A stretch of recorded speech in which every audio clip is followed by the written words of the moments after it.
हरे कृष्णा। ओम नमः शिवाय। कल हमने कथा में विश्राम लिया था कि किस प्रकार से विनायक यानी कि गणेश जी गंधर्व राज उसको पकड़ लेते हैं और क्रौंच को, और उसे कैलाश पर लेकर आते हैं बांध कर।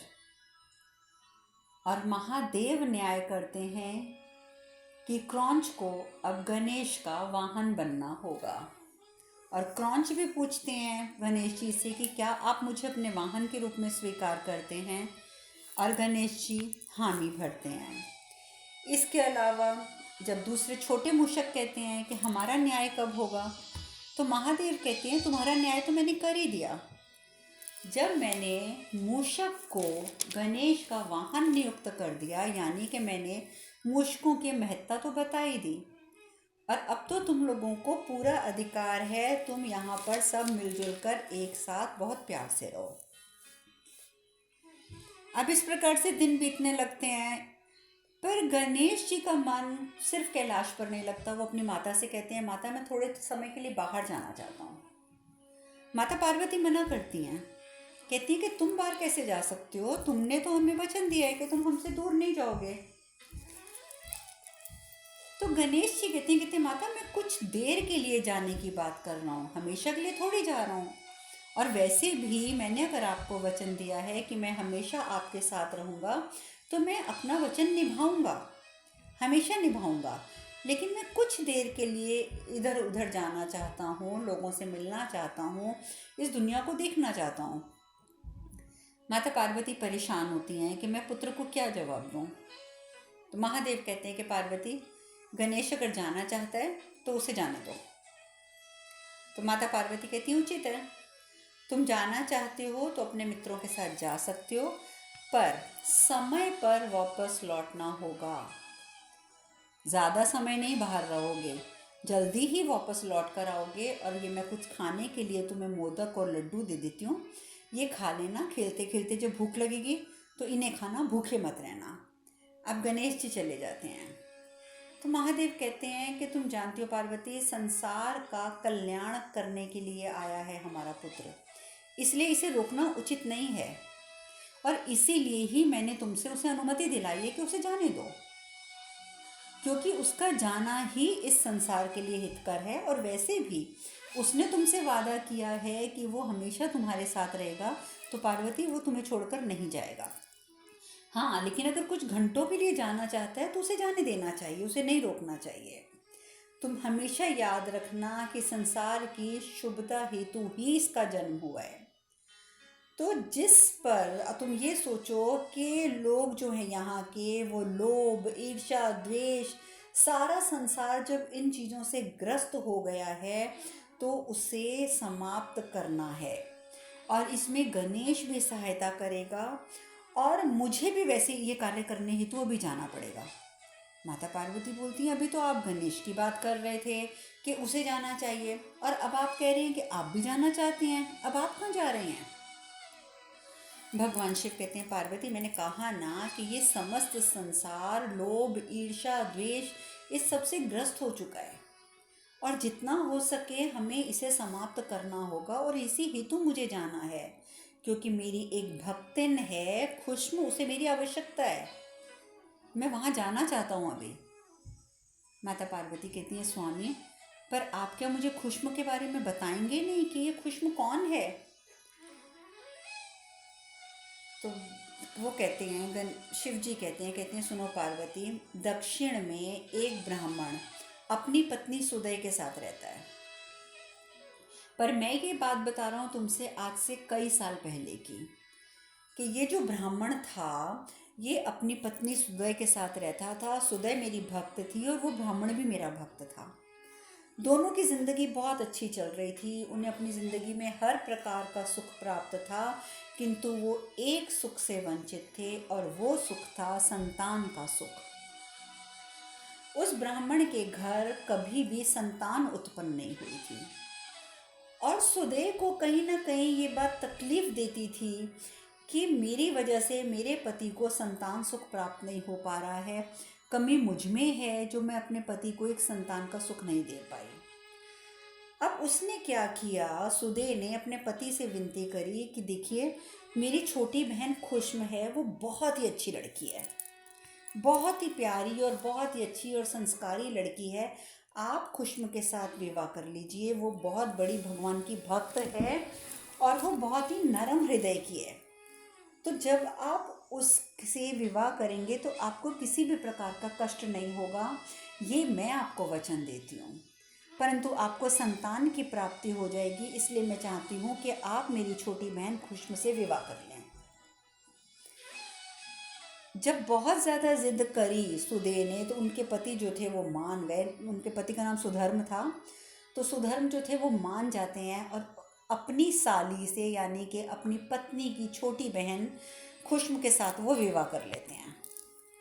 अब उनका विवाह तो हो जाता है। खुशम इतनी अच्छी होती है, इतने नरम स्वभाव की होती है कि वो कुछ दिनों के अंदर ही सारा घर का काम संभाल लेती है, अपने पति का प्यार पा लेती है। पूरे गांव में उसके नाम की चर्चा होती है कि खुशम जैसी लड़की कोई नहीं हो सकती। अब सुधर्म भी उसे बहुत प्यार करने लग जाते हैं, क्योंकि सुधर्म देखते हैं कि खुशम तो वाकई एक कमाल की लड़की है। और जब देखा सुदे ने कि मेरा पति तो खुशम से बहुत ज़्यादा प्यार करने लग गया, तो अब सुदे के मन में ईर्ष्या उत्पन्न हो गई। देखिए, खुद ही उसने अपनी बहन के साथ विवाह करने के लिए अपने पति को मजबूर किया और खुद ही वो ईर्ष्या में भर गई। अब ईर्ष्या चरम सीमा पर कब पहुंची, जब खुशम के घर एक पुत्र उत्पन्न हुआ। अब तो सुधर्म और खुशम, उनका परिवार पूर्ण हो गया, घर में एक सुंदर से पुत्र का जन्म हो गया। वो लोग आपस में बहुत खुश रहते थे। ऐसा नहीं था कि सुधर्म सुदे से प्यार नहीं करता था। सुधर्म जो था वो सुदे का भी बहुत ध्यान रखता था और अपना बालक भी उसे खेलने के लिए वो लोग समय समय पर देते थे कि तुम्हारा भी ये बालक है, तुम खेलो इसके साथ। लेकिन फिर भी सुदय के अंदर कहीं ना कहीं ईर्ष्या जन्म ले चुकी थी, जो अपना अस्तित्व बना चुकी थी, और वो ईर्ष्या उसके मन से नहीं निकल रही थी। अब क्या होता था कि वो जब अपने पति को और खुशम को प्रसन्न देखती थी तो वो और ज़्यादा ईर्ष्या से जलने लग जाती थी। अब उसके मन में अपनी बहन के प्रति जो है वो द्वेष की भावना उत्पन्न होने लग गई। पहले तो सिर्फ ईर्ष्या था, अब वही ईर्ष्या बढ़ते बढ़ते द्वेष में परिवर्तित हो गई। और ये द्वेष की भावना चरम चरम चरम अति चरम सीमा पर तो तब पहुंची जब उनका पुत्र बड़ा हुआ और उन्होंने अपने पुत्र का विवाह कर दिया। और विवाह के समय जब उनकी विवाह हो रहा था, तो जब उनकी बहू ने, सुधर्म की बहू ने अपने सास ससुर के रूप में सबसे पहले सुधर्म के और खुशम के पांव छुए, तो वो जलकर राख हो गई सुदे कि अब तो इन्हें सास ससुर बनने का भी सौभाग्य प्राप्त हो गया। जो कुछ मैंने चाहा था वो सब कुछ खुशम को मिला। और वो ये सोच सोच के खुशम से नफरत करने लग गई। अब जब वो नफरत करने लग जाती है तो उसके मन में एक ही भाव उत्पन्न होता है कि यदि मैं किसी प्रकार से सुधर्म के पुत्र सुकर्म की हत्या कर दूं, तो जब उनका पुत्र ही नहीं रहेगा तो उनके जीवन से सारी खुशी गायब हो जाएगी। और देखिए, जब इंसान ईर्ष्या में डूब जाता है, द्वेष की भावना से ग्रसित हो जाता है, तो अच्छे बुरे की समझ नहीं रहती। इसीलिए कहते हैं ना, जब इंसान की मति भ्रष्ट होती है तो सबसे पहले उसका विवेक मरता है। वही सुदे के साथ हुआ। एक रात्रि उसने क्या किया कि एक बड़ा सा घर से खंजर उठाया और सोए हुए सुकर्म की छाती में घोंप कर उसकी हत्या कर दी। और इतनी तीव्र गति से उसने उस खंजर का वार किया था कि सुकर्म के मुख से आवाज भी नहीं निकल पाई और उसके प्राण उड़ गए और सुकर्म की मृत्यु हुई। उसने क्या किया कि सुकर्म का वध करके उसकी देह को उसी कुंड में जाकर विसर्जित कर दिया, जहाँ पर रोज खुशम जो है शिवलिंग की, जहाँ बैठकर वो पूजा करती थी और वहाँ पर हर चीज़ का विसर्जन किया करती थी। वहीं जाकर सुदे ने सुकर्म के शरीर को फेंक दिया। भगवान शिव बताते हैं, ये सारी कथा भगवान शिव माता पार्वती को बता रहे थे। तो भगवान शिव बताते हैं कि पार्वती, खुश्म आज पीड़ा में है, क्योंकि नव विवाहित उसका पुत्र जो था अब वो मृत्यु को प्राप्त हो चुका है, और उसकी जो बहू है वो विधवा हो चुकी है। खुश्म बहुत तकलीफ़ में है, इसलिए मैं अपनी भक्तिन खुश्म की सहायता करना जाना चाहता हूँ। पर तुम जानती हो पार्वती कि पुत्र की मृत्यु हो गई है, परंतु फिर भी उसने एक क्षण के लिए मेरी आराधना करना नहीं छोड़ा। इसने उसे भी अपने कर्म का एक रूप मानकर, अपने कर्म का एक फल मानकर अपने पुत्र की मृत्यु को स्वीकार किया है। वो आज भी मेरी पूजा कर रही है। और तुम जानती हो पार्वती, इस समय पुत्र का दाह संस्कार होने वाला है, और इस समय भी वो मेरी पूजा में लिप्त है। और वो मेरी पूजा कर रही है कि मैं पहले भगवान शिव की पूजा कर लूँ, उसके बाद मैं अंतिम संस्कार में शामिल होंगी। इसीलिए पार्वती, मुझे उसका उद्धार करना है, मुझे उसका उद्धार करना है। और ये कहकर माता पार्वती से ये बातें बताकर भगवान शिव वहाँ से प्रस्थान कर लेते हैं। वहाँ जाकर वो देखते हैं कि वो वाकई अभी भी सरोवर के तट पर बैठी ओम नमः शिवाय, ओम नमः शिवाय, ओम नमः शिवाय का जाप कर रही है। अब देखिए, सुदे जो है उसके मन में बेशक ईर्ष्या भावना आ गई थी, द्वेष आ गया था, एक नफरत ने उसके अंदर घर कर लिया था। परंतु थी तो वो एक समय में भगवान की भक्त, लेकिन जैसे जैसे ईर्ष्या बढ़ती गई उसकी भक्ति पीछे छूटती गई। लेकिन पुराने कुछ संस्कार तो उसके अंदर जीवित थे, इसलिए उसने स्वयं ही अपने पति सुधर्म को बता दिया कि सुकर्म का वध मैंने किया है और उसका शरीर मैंने सरोवर में फेंका। अब उन सब लोगों ने मिलकर, गांव वालों ने सुदे को एक बड़ी सी चट्टान के साथ बांध दिया कि इसका फैसला तो हम बाद में करेंगे, पहले हम अंतिम संस्कार कर लें। उसी समय माँ भगवान शिव उपस्थित हो जाते हैं। उपस्थित होकर बोलते हैं, खुश्म, तुम्हारी निस्वार्थ भक्ति से, तुम्हारे समर्पण से मैं बहुत प्रसन्न हूँ। कहो क्या वरदान चाहिए तुम्हें। तो खुश्म कहती है, प्रभु जिसे आपके दर्शन हो गए, जिसने आपके दर्शन पा लिए, उसे और क्या चाहिए। भगवान शिव कहते हैं, सुदे ने तुम्हारे साथ घोर अपराध किया है खुश्म, उसे दंड अवश्य मिलेगा। चलो तुम मुझे ये बताओ कि मैं सुदे को क्या दंड दूं। कहो खुश्म, तुम ही कहो, जो दंड तुम निर्धारित करोगी सुदे को वही दंड दिया जाएगा। तो उसी समय सुदे ये सब देख रही होती है, सुन रही होती है, उसे भी महादेव के दर्शन हुए हैं। वो वहीं से हाथ जोड़कर कहती है, हाथ तो नहीं जोड़ती, उसके हाथ बंधे होते हैं, वहीं से खड़े खड़े कहती है, प्रभु मुझ जैसी दुष्टा को जीने का कोई अधिकार नहीं है, आप मुझे मृत्यु दंड दीजिए, आप मुझे मृत्यु दंड दीजिए। लेकिन खुश्म वो कहती है कि नहीं प्रभु, दीदी को क्षमा कर दीजिए। यदि उन्हें बोध होता कि वो कितना बड़ा पाप कर रही हैं तो वो ऐसा कदापि नहीं करती। और जब उन्हें बोध ही नहीं था कि वो क्या कर रही हैं, तो उन्होंने तो जो कुछ किया वो ईर्ष्या के कारण किया। ईर्ष्या ने उनकी तर्क शक्ति को हीन कर दिया था। तो इसमें उनकी कोई गलती नहीं है। गलती है तो सिर्फ इतनी है कि जब ईर्ष्या का भाव उत्पन्न हुआ तो वो उसको नियंत्रित नहीं कर सकी और ईर्ष्या का भाव बढ़ता गया। गलती है तो दीदी की बस इतनी है। उनकी ओर से प्रभु मैं भी आपसे क्षमा मांगती हूँ, आप उन्हें क्षमा करके उनके मन से ईर्ष्या के अंधकार को मिटा दीजिए। बस अगर आप कुछ करना चाहते हैं हमारे लिए तो ये कीजिए। भगवान शिव बहुत प्रसन्न होते हैं। भगवान शिव कहते हैं, खुश्म, क्षमा करना अत्यंत कठिन होता है, और वो भी ऐसे अपराध के लिए जिसने तुम्हारे पुत्र का वध किया है। किंतु सच्चे भक्तों के हृदय में दया का कभी भी अभाव नहीं होता है, क्योंकि उन्हें विश्वास होता है कि उनके साथ अन्याय नहीं होने दूंगा मैं। तुमने दया का प्रमाण देकर सच्ची भक्ति को सिद्ध किया है खुश्म। वो देखो, पीछे पलट कर देखो, कोई लौट कर आया है। और खुश्म और सुधर्म जैसे ही पीछे देखते हैं तो क्या देखते हैं कि उनका पुत्र आंखें मलता हुआ अर्थी पर से उठ बैठा। उनका पुत्र जीवित हो गया था। सुदे भी बहुत क्षमा याचना करती है, कहती है मुझे क्षमा कर दीजिए प्रभु। वो सुदे को माफ़ कर देते हैं भगवान शिव। भगवान शिव कहते हैं, खुश्म, अब तो कुछ मांगो, अब तो कुछ मांग लो, तुम क्या मांगना चाहती हो। क्योंकि अब तो तुमने क्षमा मांगी अपनी बहन के लिए, मैंने उसे क्षमा कर दिया। परंतु फिर भी मैं चाहता हूँ कि तुम कुछ और वरदान मांगो। कहो खुशबू, मैं तुम्हें क्या वरदान दूँ? वरदान दूँ, वरदान दूँ। प्रभु के अर्धनारीश्वर रूप को देखकर सबके हाथ जुड़े रह जाते हैं, लेकिन ऋषि भृंगी के दिमाग की जो शंकाएं थी उनका निवारण अब भी नहीं होता, अभी भी नहीं होता।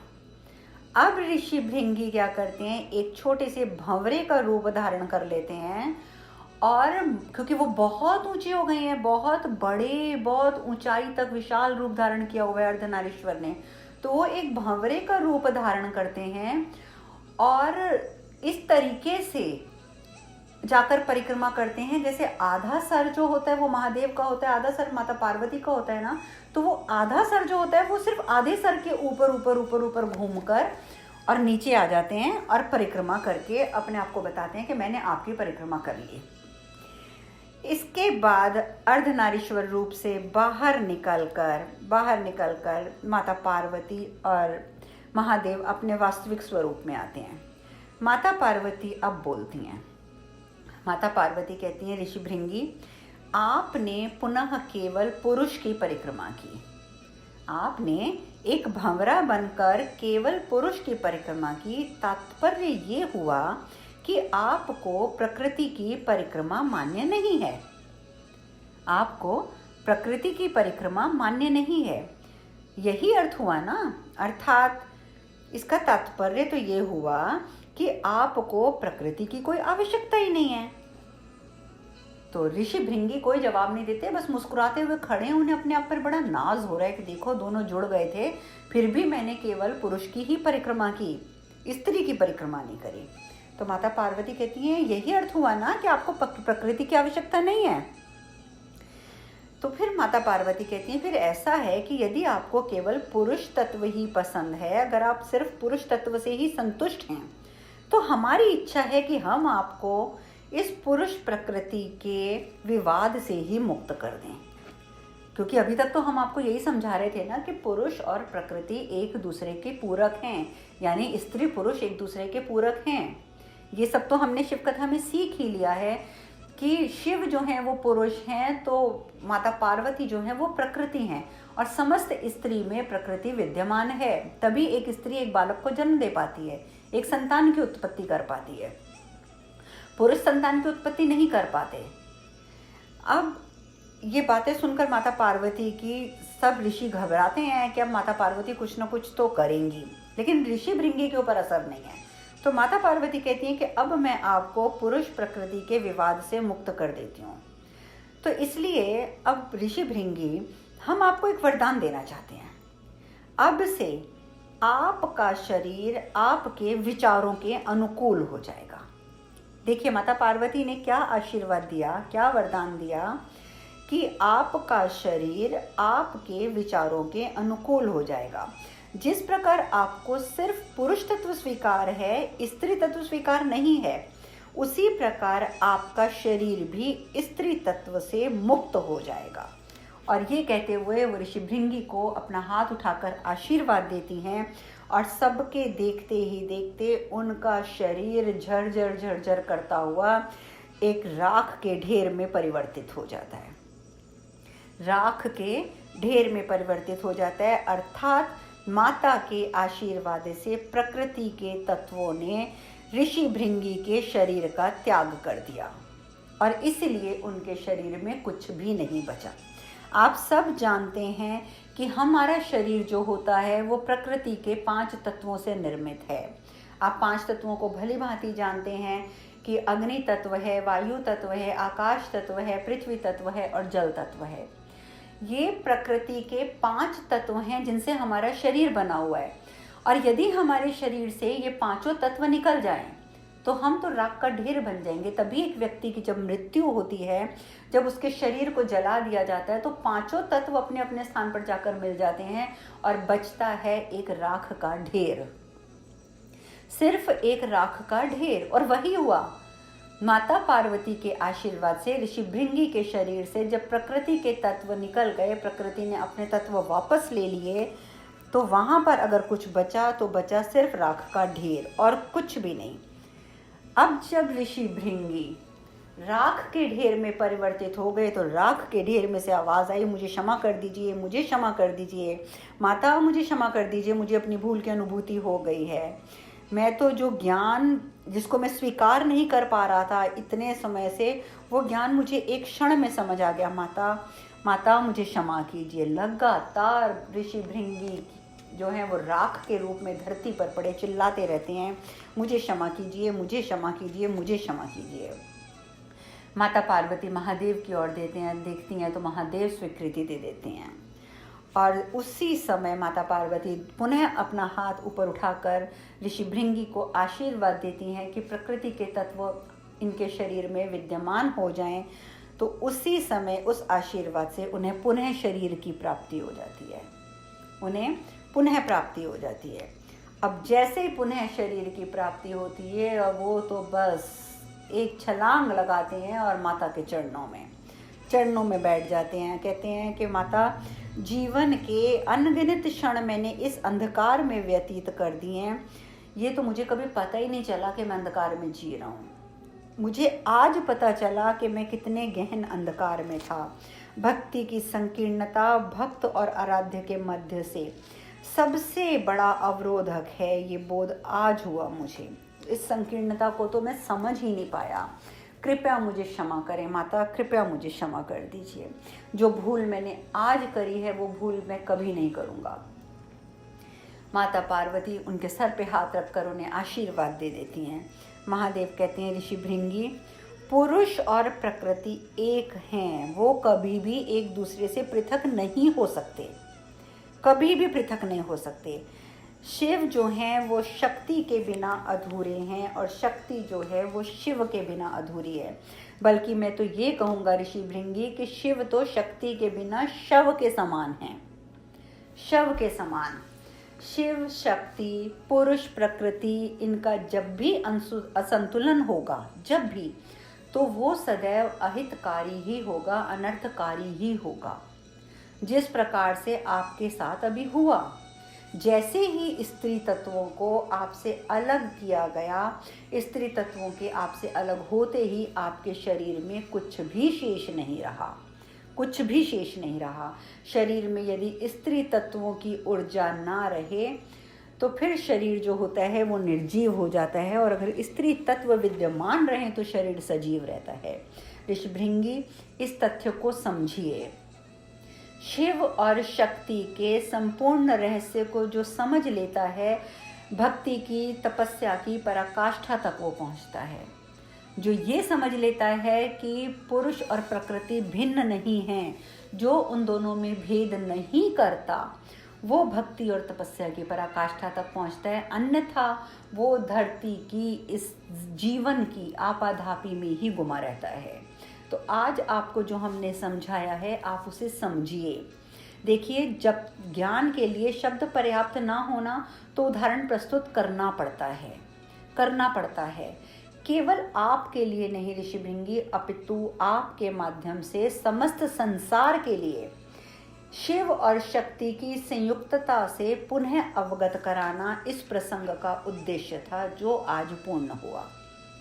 आपको समझाना जरूरी था और हमने शब्दों के माध्यम से आपको समझाया, परंतु आपको समझ नहीं आया। और जहाँ शब्द कम पड़ जाते हैं तो वहाँ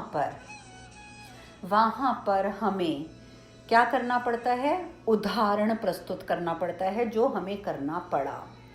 और इसी कारण, सिर्फ इसी कारण मुझे आज पार्वती को इस ज्ञान सभा में उपस्थित होने का निवेदन करना पड़ा, सिर्फ इसी कारण। अब इस प्रकार से ज्ञान सभा का अंत होता है। सबको समझ आ जाता है कि महादेव और माता पार्वती वो दोनों एक हैं। यदि हम उन दोनों के मध्य में भिन्नता रखते हैं या अपने मन के अंदर ये विचार भी लाते हैं कि माता पार्वती महादेव से भिन्न हैं, तो हम भक्ति की उत्कर्ष तक, यानी कि पराकाष्ठा तक कभी नहीं पहुंच सकते। अब इस प्रकार से ज्ञान सभा का अंत होता है। सभी ऋषिगण प्रस्थान करते हैं। उधर दूसरी ओर एक ऋषि जिसका नाम था विश्वनर, ओम नमः शिवाय, ओम नमः शिवाय, ओम नमः शिवाय लगातार लगातार जाप कर रहा है, वर्षों से जाप कर रहा है, तपस्या में लीन है। क्यों? क्योंकि उसकी पत्नी ने ये कहा था कि आप जाकर महादेव की तपस्या कीजिए, क्योंकि मुझे महादेव के जैसा पुत्र चाहिए। आप महादेव की तपस्या कीजिए और महादेव से कहिए कि वो हमारे पुत्र बनकर हमारे घर आएं। देखिए कितना बड़ा विचार। लेकिन आप तो जानते हैं कि हमारे भोले भंडारी जो हैं वो अपने भक्तों की इच्छा पूर्ण करते ही करते हैं, चाहे कुछ भी हो जाए। इसीलिए देखिए, इसीलिए हम आपको स्टार्टिंग में भी शुरुआत में भी मैं आपको बता चुकी हूँ कि यदि आप भौतिक सुख की कामना करते हैं तो आपको महादेव और माता पार्वती यानी कि माँ दुर्गा की आराधना करनी चाहिए, और यदि आप आध्यात्मिकता की ओर अग्रसर होना चाहते हैं तो आपको नारायण की आराधना करनी चाहिए। क्योंकि भगवान विष्णु यानी कि भगवान राम, भगवान कृष्ण, वो सब एक हैं। वो हमें अगर आशीर्वाद देते हैं तो अधिकतर उनका जो वरदान और आशीर्वाद होता है वो हमें आध्यात्मिकता की ओर अग्रसर करता है, जबकि भगवान शिव और माँ दुर्गा यानी कि माँ पार्वती वो हमें भौतिक वस्तुओं के वरदान भी देते हैं।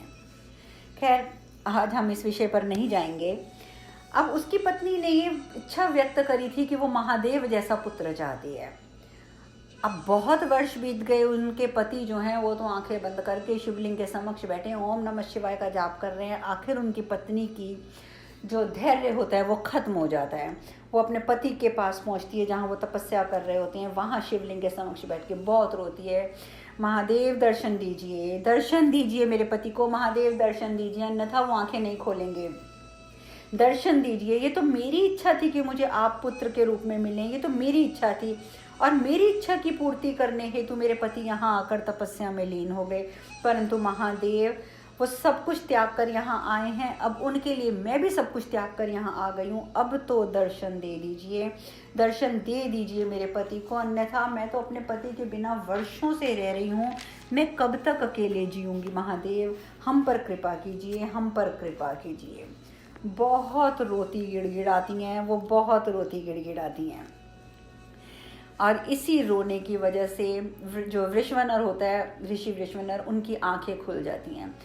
तो और आंखें खुलते ही वो भी रो पड़ते हैं, उनकी आंखों से अश्रु बहने लगते हैं कि देखो मेरी भी तपस्या जो थी वो व्यर्थ चली गई, मैंने इतने वर्ष तपस्या करी और महादेव के दर्शन से पूर्व मेरी आंखें खुल गई।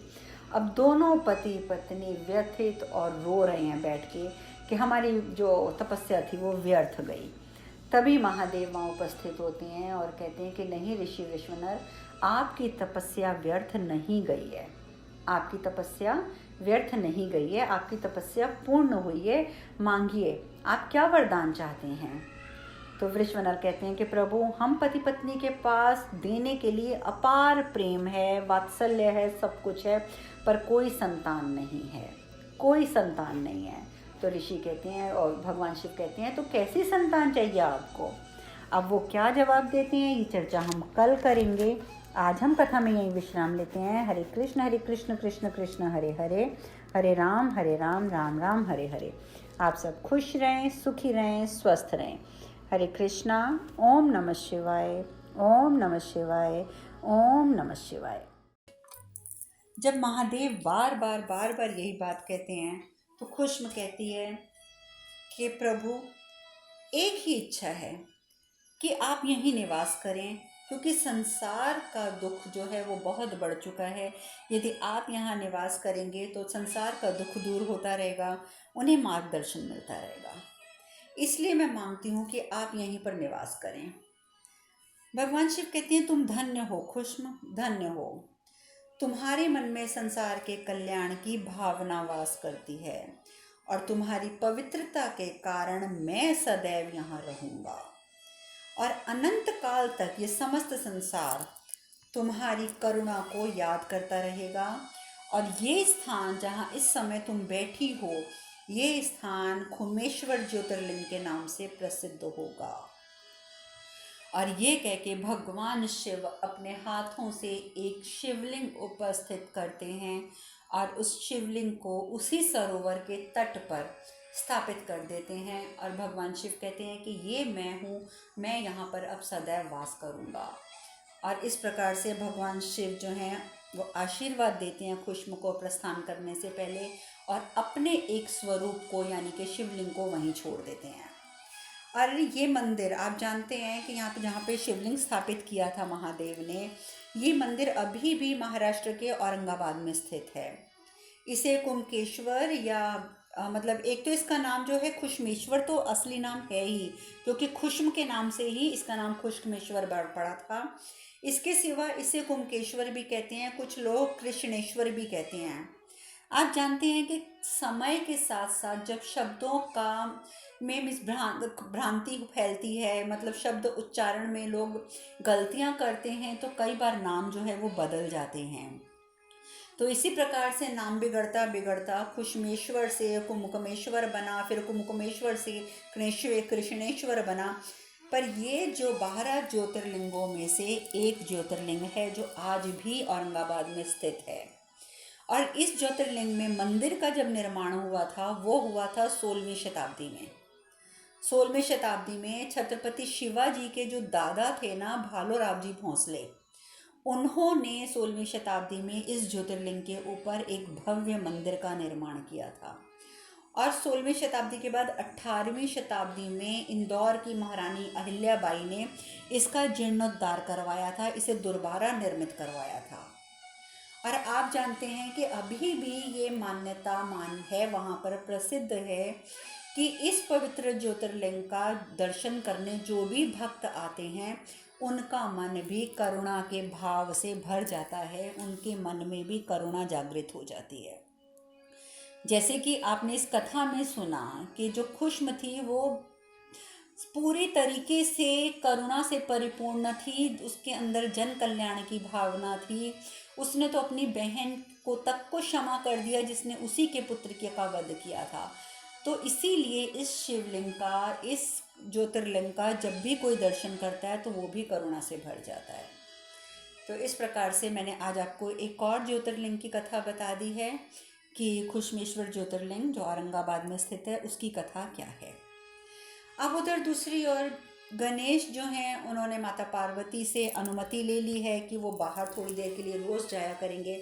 और आप जानते हैं कि गणेश जी रोज़ बाहर जाते थे और रोज़ गांव वालों की किसी न किसी समस्या का समाधान करते थे, उन्हें कोई ना कोई शिक्षा देते थे। और तो और आपको मैं एक छोटी सी घटना और बता देती हूँ। अब जब गणेश जी की बात चली रही है कि एक बार वो गांव में घूम रहे थे तो उन्हें भूख लग गई। तो उन्होंने बोला कि मैं गांव में रोज़ आता हूँ, आप लोगों को रोज़ मैं अच्छी अच्छी बातें बताता हूँ, आज मुझे भूख लगी है, क्या मुझे कुछ खाने के लिए नहीं देगा? तो एक व्यक्ति कहता है कि खाने के लिए हम आपको कहाँ से दें पार्वती नंदन, क्योंकि हमारे यहाँ पर तो अकाल पड़ा हुआ है, वर्षा नहीं हुई और हम में से किसी के पास अनाज नहीं है, कुछ नहीं है, हम तो खुद कितने कितने दिन से खाना नहीं खा रहे हैं, हम आपको क्या भोग लगाएंगे, आपको क्या देंगे? तो गणेश जी कहते हैं तुम झूठ बोल रहे हो, तुम्हें कुछ ना कुछ खाने के लिए ज़रूर मिलेगा। वो अपने चूहों को भेजते हैं, कहते हैं जाओ देखो किस किस के घर में क्या क्या खाने के लिए, सब ले आओ। और चूहे जो होते हैं, उनके मूषक जो होते हैं, वो एक मूषक थोड़ा सा कहीं से दूध लेके आते हैं, कटोरी खींच के लाते हैं, कटोरी में मुश्किल से 2 घुट दूध पड़ा होता है। और एक मूषक जो है थोड़ा सा एक टुकड़ा गुड़ का ले आता है, एक मूषक थोड़े से दाने चावल के कहीं से ढूंढ ढांड के ले आता है। तो जब वो तीनों चीज़ें लाकर रखी जाती हैं गणेश जी के सामने, तो गणेश जी कहते हैं अरे ये तो गुड़, दूध और चावल हैं। मैंने तो एक बार अपनी माँ से सुना था कि यदि इन 3 चीज़ों को मिलाकर पकाया जाए तो बड़ी स्वादिष्ट खीर बनती है। तो चलो कोई मेरे लिए खीर बनाए। तो सब एक दूसरे की शक्ल देखते हैं कि 4-5 दाने चावल के हैं, एक छोटा सा टुकड़ा गुड़ का है और 2 घुट भी दूध नहीं है, तो इसकी क्या खीर बनेगी और कैसे खीर बनेगी? तो सब कह देते हैं हम नहीं बना सकते। गणेश जी सबसे पूछते हैं तुम बनाओ तुम बनाओ तुम बनाओ, कोई नहीं बनाता। तो एक बूढ़ी सी स्त्री होती है, वो आगे आती है, वो कहती है कि देखिए महादेव पुत्र की अभी यदि यही इच्छा है तो मैं आपकी इच्छा पूर्ण करूँगी, मैं आपके लिए खीर बनाऊँगी इससे। तो वो ना क्या करती है, कटोरी लेके आती है, कहती है चलो इसके अंदर तीनों चीज़ें डाल दो, मैं खीर बनाती हूँ। तो गणेश जी बोलते हैं अरे नहीं नहीं, इसमें ये खीर नहीं बनेगी, आपके गांव का जो सबसे बड़ा बर्तन है ना वो लेके आओ, उसके अंदर खीर बनेगी। तो सब हंसते हैं, कहते हैं कि ये पार्वती नंदन जो है ये कैसी बातें कर रही हैं, 4 दाने चावल के हैं और सबसे बड़ा बर्तन मांग रहे हैं। परंतु जो वृद्ध स्त्री होती है वो भगवान गणेश की इस बात पर भी विश्वास करती हैं और मुखिया के घर से जाकर सबसे बड़ी वाली हांडी ले आती हैं और खूब सारी लकड़ियां जलाकर उसके ऊपर हांडी रखी जाती है और वही जो 2 घुट दूध के थे, 4-5 दाने चावल के, एक छोटा सा टुकड़ा गुड़ का, वो डाला जाता है उस बड़ी हांडी में और वो एक बड़ी सी लकड़ी से हिला हिला के खीर बनाने की कोशिश करती हैं। लेकिन देखते ही देखते क्या होता है कि खीर उबाले खाने लग जाती है। पहले जो लोग मजाक उड़ाने के मूड में मुस्कुरा रहे थे कि ये क्या, ये इतनी बड़ी हांडी में 2 दानों की खीर, लेकिन वो हैरान हो जाते हैं जब वो खीर उछाले मार मार के बाहर गिरने लग जाती है हांडी से। तो उसी समय वो वृद्ध स्त्री कहती है, ये लीजिए खीर बन गई। अब क्या होता है कि एक बड़े से बर्तन में खीर निकाली जाती है, गणेश जी को दी जाती है कि चलिए आप खीर खाइए। गणेश जी कहते हैं पहले मैं खा लूँ, मेरा पेट भर जाएगा तो फिर तुम सब भी खाना। अब गणेश जी खाते जाते हैं, खाते जाते हैं, खाते जाते हैं। खीर जो है वो इतनी खा लेते हैं तो वो लोग जो खड़े होते हैं ना, लोग सब गांव वाले, सारे ग्रामवासी कहते हैं सारी खीर तो ये पार्वती नंदन खुद खा गए, हमें क्या देंगे खाने के लिए। लेकिन उसी समय देखते हैं कि उस हांडी में दोबारा से खीर उछाले खा रही है। अब गणेश जी खीर खा के उठते हैं और कहते हैं कि मेरी तो पूरी तृप्ति हो गई है, अब आप सब खाइए। और सबको बिठाकर वो खीर परोसी जाती है, सब भरपेट खीर खाते हैं और सबकी जो शुद्धा होती है वो शांत हो जाती है, सबको भरपेट खाना मिलता है। और भगवान शिव जो हैं वो ये सब कुछ देख रहे होते हैं और भगवान शिव मन ही मन सोचते हैं कि अपनी शुद्धा शांत करने के बहाने आज हमारे पुत्र ने सभी ग्रामवासियों की शुद्धा शांत करी है। और इस प्रकार से सारे ग्रामवासियों को उस दिन खीर खाने को मिलती है। तो बाकी बहुत सारी घटनाएं और घटती हैं। गणेश जी ये सब समझाते भी हैं उन्हें कि देखो, अकाल तो तभी पड़ता है, वर्षा तो तभी नहीं आती है जहाँ पेड़ों की कमी हो जाती है। अगर यही तुम हरियाली अपने गांव में रखते तो कभी भी इंद्रदेव तुमसे रुष्ट होकर ऐसा ना करते कि वहाँ वर्षा ना करते। तो अभी भी मौका है, आप वृक्ष लगाओ ताकि वर्षा नियमित रूप से हो आपके उधर। तो ये शिक्षा तो हम आज जैसे लोगों के लिए भी है जिन्हें वृक्षों की शायद महत्ता भूल गए हैं हम, कि वृक्षों से हमें क्या क्या प्राप्त होता है। खैर ये चर्चा हम आज नहीं करेंगे। अब हम कथा में यहीं विश्राम लेते हैं। कल एक नई चर्चा के साथ कथा में हम शुरुआत करेंगे। हरे कृष्ण कृष्ण कृष्ण हरे हरे, हरे राम राम राम हरे हरे। आप सब खुश रहें, सुखी रहें, स्वस्थ रहें। हरे कृष्णा। ओम नमः शिवाय, ओम नमः शिवाय, ओम नमः शिवाय, ओम नमः शिवाय।